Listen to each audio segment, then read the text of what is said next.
Hello, and welcome back to Storytime with Eric Zimmer.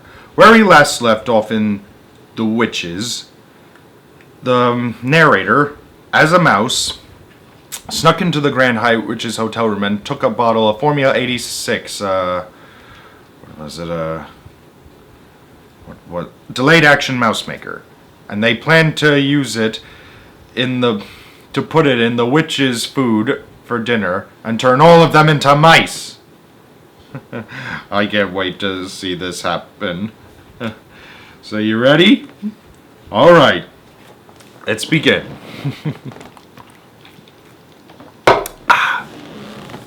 Chapter 18.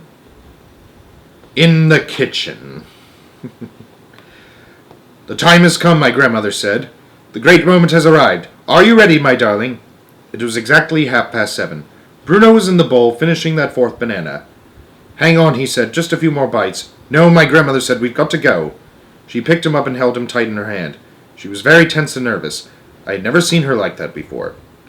I'm going to put both of you in my handbag now, she said, but I shall leave that clasp undone. She popped Bruno into it first. I watched, clutching the little bottle to my chest. Now you, she said. She picked me up and gave me a kiss on the nose. Good luck, my darling. Oh, by the way, do you realize you've got a tail, don't you? A what, I said? A tail. A long curly tail. I must say, that never occurred to me, I said. Good gracious me, so I have. I can see it now. I can actually move it. It is rather grand, isn't it? Huh. So, what? My sister has sometimes imagined what humans would be like if we had tails. It is an interesting thought, now that I think of it. I mention it only because it might come in useful when you're climbing about in the kitchen, my grandmother said. You can curl it around and you can hook it onto things and you can swing from it and lower yourself to the ground from high places. I wish I'd known this before, I said. I could have practiced using it. Too late now, my grandmother said.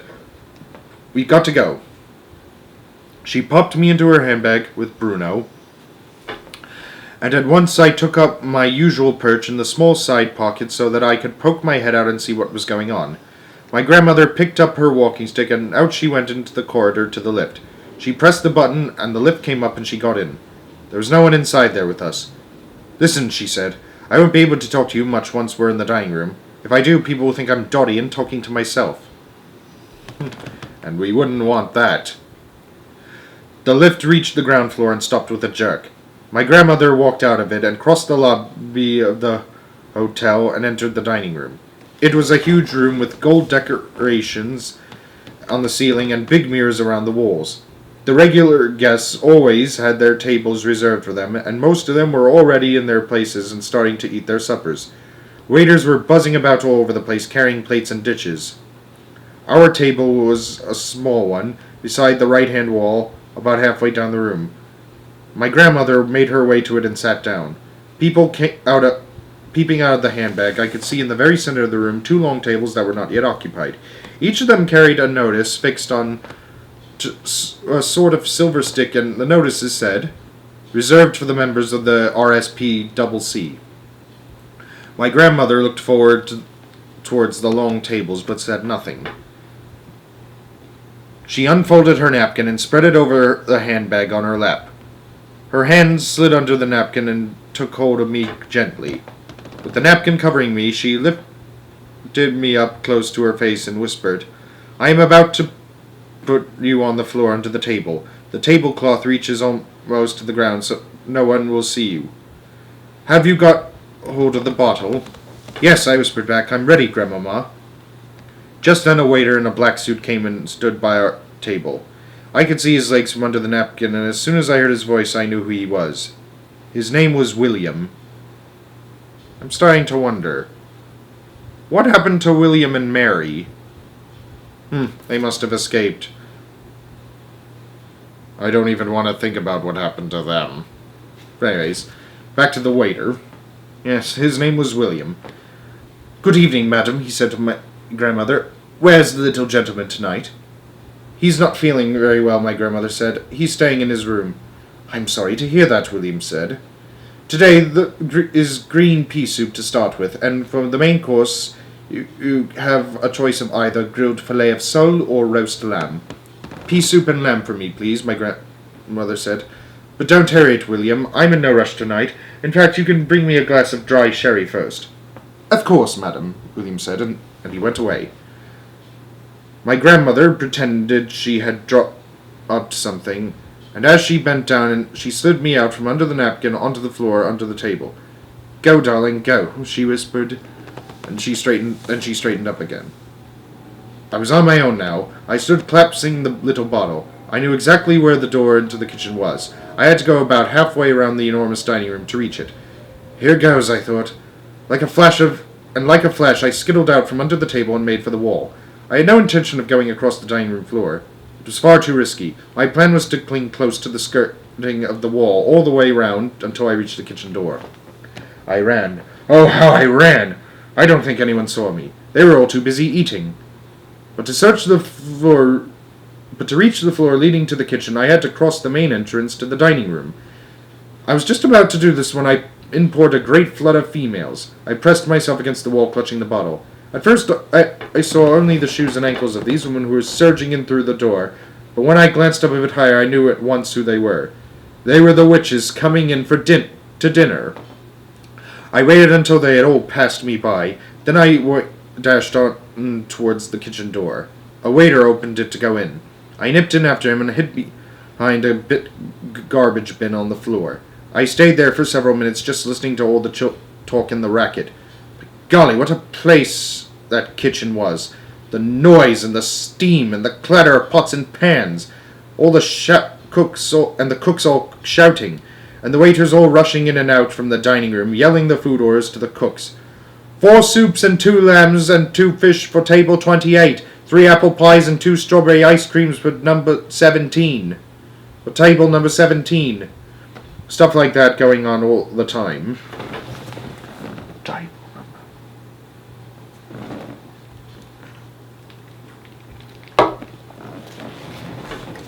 Not far above my head, there was a handle sticking out from the side of the garbage bin.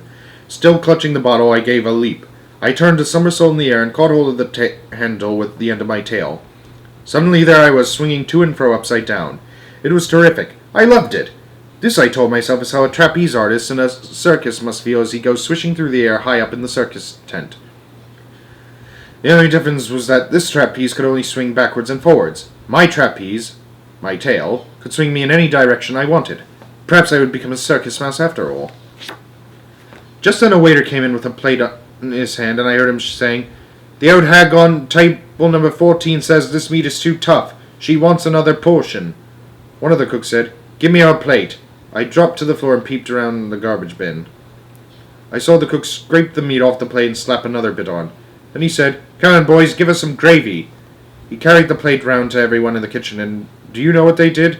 Every one of those cooks and kitchen boys spat on to the old lady's plate. "See how she likes it now," said the cook, handing the plate back to the waiter. Huh!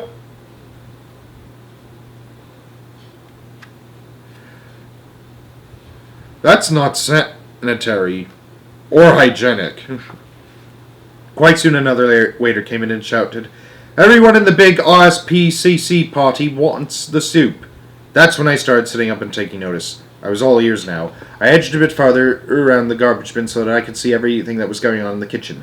A man with a tall white hat, who must have been the head chef, shouted, "Pour the soup for the big party in the large silver soup tureen." In the larger silver soup tureen.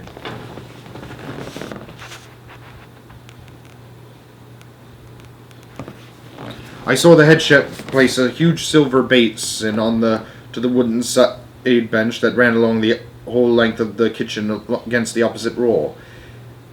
Into that silver basin is where the soup is going, I told myself. So that is where the stuff in my little bottle must go as well. I noticed that high up near the ceiling, above the side bench, there was a long shelf crammed with saucepans and frying pans. If I can somehow clamber up onto that shelf, I thought, then I'd got it made. I shall be directly above the silver basin.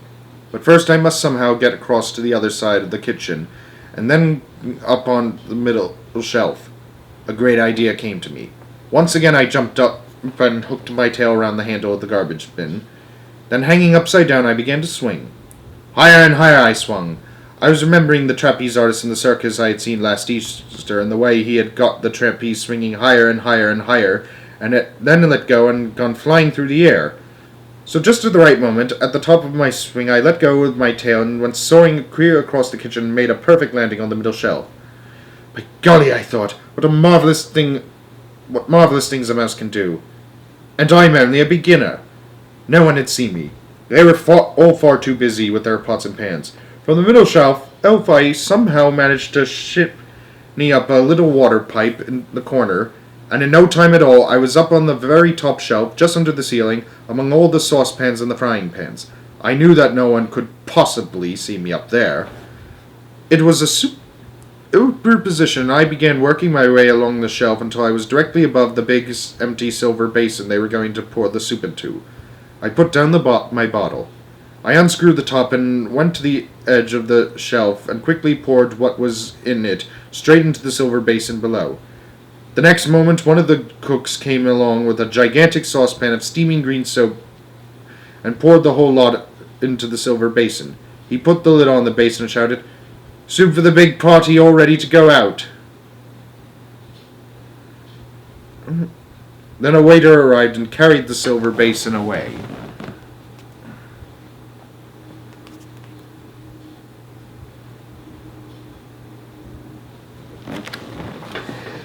I had done it. Even if I never got back alive to my grandmother, the witches were still going to get the mouse maker. I left the empty bowl behind a large saucepan and began working my way back along the top shelf. It was much easier to move about without the bottle. I began using my tail more and more. I swung from the handle of one of the saucepan to the handle of another, all the way along that top shelf, while far below me cooks were steaming and pans were spluttering and pots were boiling, and I thought to myself, "Oh boy, this is the life. What fun it is to be a mouse doing an exciting job like this."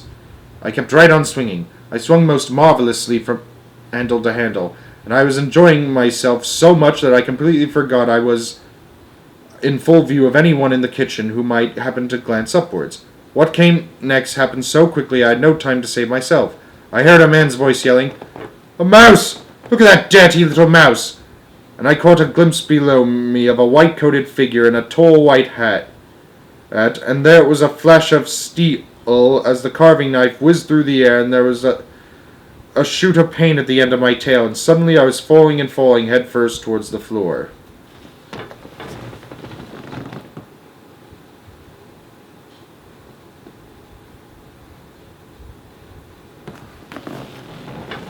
Even as I fell, I knew just what happened. I knew that the tip of my tail had been cut off and that I was about to crash onto the floor, and everyone in the kitchen would be after me. "A mouse!" They were shouting. "A mouse! Catch it quick!" I hit the floor and jumped and ran for my life. All around me there were big black boots going stamp, stamp, stamp, and I dodged around them and ran and ran and ran, twisting and turning, and dodging and swerving across the kitchen floor. "Get it!" they were shouting. "Kill it! Stamp on it!" The whole floor seemed to be full of black boots stamping away at me, and I dodged and swerved and twisted and turned, and then in sheer desperation, hardly knowing what I was doing, wanting only a place to hide, I ran up the trouser leg of one of the cooks and clung to his sock. "Hey!" the cook shouted. "Jeepers creepers, he's gone up my trouser! Hold on, boys, I'll get it this time." The man's legs began slapping at the trouser leg, and now I really was going to get smashed if I didn't move quickly. There was only one way to go, and that was up. I dug my little claws into the hairy skin of the man's leg and scuttled upwards, higher and higher, past the calf and past the knee and onto the thigh. "Holy smoke!" the man was yelling. "It's going all the way up! It's going right up my leg!" I heard shrieks of laughter coming from the other cooks, but I can promise you I wasn't laughing myself. I was running for my life. The man's hands were slapping all around me, and he was jumping up and down as though he was standing on hot bricks. And I kept climbing and kept dodging, and very soon I reached the very top of the trouser leg, and there was nowhere else to go. "Help, help, help!" the man was screaming. "It's in my knickers! It's running round in my flaming knickers! Get it out! Someone help me to get it out!" "Take off your trousers, you silly slob," someone else shouted. "Put down your pants and we'll soon catch him." I was in the middle of the man's trousers now. Oh, God.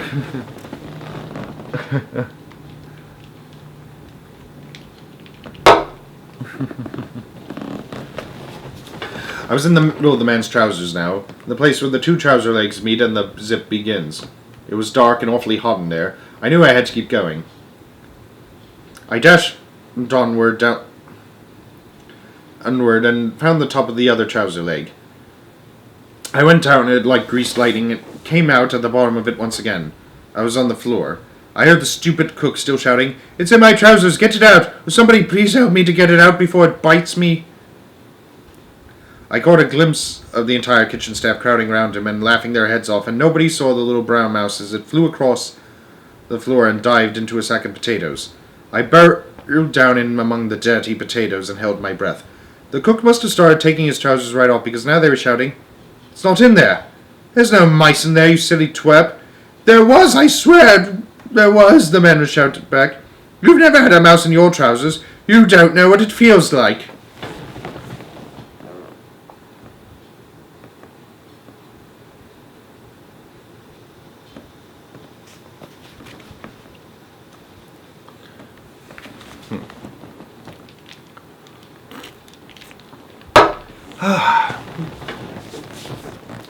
The fact that a tiny little creature like me had caused such commotion among a bunch of grown-up men gave me a happy feeling. I couldn't help smiling in spite of the pain in my tail. I stayed where I was until I was sure they had forgotten about me. Then I crept out of the potatoes and cautiously poked my tiny head over the edge of the sack. Once again, the kitchen was all of a bustle, with cooks and waiters rushing about everywhere. I saw the waiter who had come in earlier with the complaint about the tough meat coming in again. "Hey, boys," he said. "I asked the old hag if the new bit was any better than... and she said it was perfectly delicious. She said it was really tasty." Oh boy. I had to get out of that kitchen and back to my grandmother. There was only one way to do this. I must make a dash clear across the floor and out through the door behind one of the waiters. I stayed quite still, waiting for my chance. My tail was hurting terribly. I curled it round so as to have a look at it. About 2 inches of it were missing, and I was bleeding quite a lot. There was a waiter loading up with a batch of plates full of pink ice cream. He had a plate in each hand, and 2 more balanced on each arm. He went towards the door. He pushed it open with his shoulder. I leapt out of the sack of potatoes and went across that kitchen floor and into the dining room, like a streak of light. I didn't stop running until I was underneath my grandmother's table. It was lovely to see my grandmother's feet again, in those old-fashioned black shoes with their straps and buttons. I shimmied up one of her legs and landed on her lap. "Hello, Grandma," I whispered.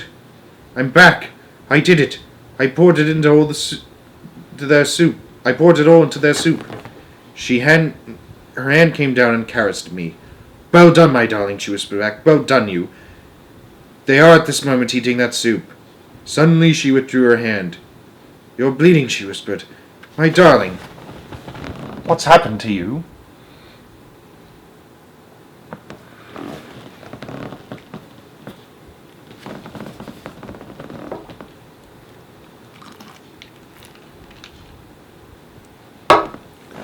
One of the cooks cut off my tail with a carving knife, I whispered back. "It hurts like billy-o." "Let me look at it," she said. She bent her head and examined my tail. "You poor little thing," she whispered. "I'm going to bandage it up with my handkerchief. That will stop the bleeding." She fished a small lace-edged handkerchief out of her bag, and this she somehow managed to wrap around the end of my tail. "You'll be all right now," she said. "Just try to forget about it. Did you really manage to pour the whole bottle into their soup?" "Every drop," I said. "Do you think you could put me where I can watch them?" "Yes," she answered. "My handbag is on your own empty chair beside me. I'm going to pop you in there now, and you can peep out just as long as you are careful not to be seen." "Peep out as long as you are careful not to be seen." "Bruno is there as well, but take no notice of him. I gave him a roll to eat, and that's keeping him busy for a while." Her hand closed around me, and I was lifted off her lap and transferred to the handbag. "Hello, Bruno," I said. "This is a great roll," he said, nibbling away in the bottom of the bag, "but I wish there was butter on it." Oh, God. I peered over the top of the handbag. I could see the witches quite clearly sitting at their 2 long tables in the center of the room. They had finished their soup now, and the waiters were clearing away their plates. My grandmother had lit up one of her disgusting black cigars and was puffing smoke over everything. All around us, the summer holiday guests in this rather grand hotel were babbling away and tucking into their suppers. About half of them were old people with walking sticks, but there were also plenty of families with a husband, wife, and several children. They were all well-to-do people. You had to be if you wanted to stay in the Hotel Magnificent. That's her, Grandma, I whispered. That's the Grand High Witch. I know, my grandmother whispered back. She's the tiny one in black, sitting at the head of the nearest table. She could kill you, I whispered. She could kill anyone in this room with her white-hot sparks. Look out, my grandmother whispered. The waiter's coming. I popped down out of sight and heard William saying, Your roast lamb, madam, and which vegetable would you like? Peas or carrots? Carrots, please, my grandmother said, but no potatoes. I heard the carrots being dished out. There was a pause. Then my grandmother's voice was whispering, It's all right, he's gone. I popped my head up again. Surely no one will notice my little head sticking out like this, I whispered. No, she answered. I don't suppose they will. My problem is I've got to talk to you without moving my lips. You're doing beautifully, I said. I counted the witches, she said. There aren't nearly as many as you thought. You were just guessing, weren't you, when you said 200? It just seemed like 200. I said, I was wrong too, my grandmother said. I thought there were a lot more witches than this in England. How many are there, I asked. 84, she said. There were 85, I said, but one of them got fried. At that moment I caught sight of Mr. Jenkins, Bruno's father, heading straight for our table. Look out, Grandmama, I whispered. Here comes Bruno's father. To be continued.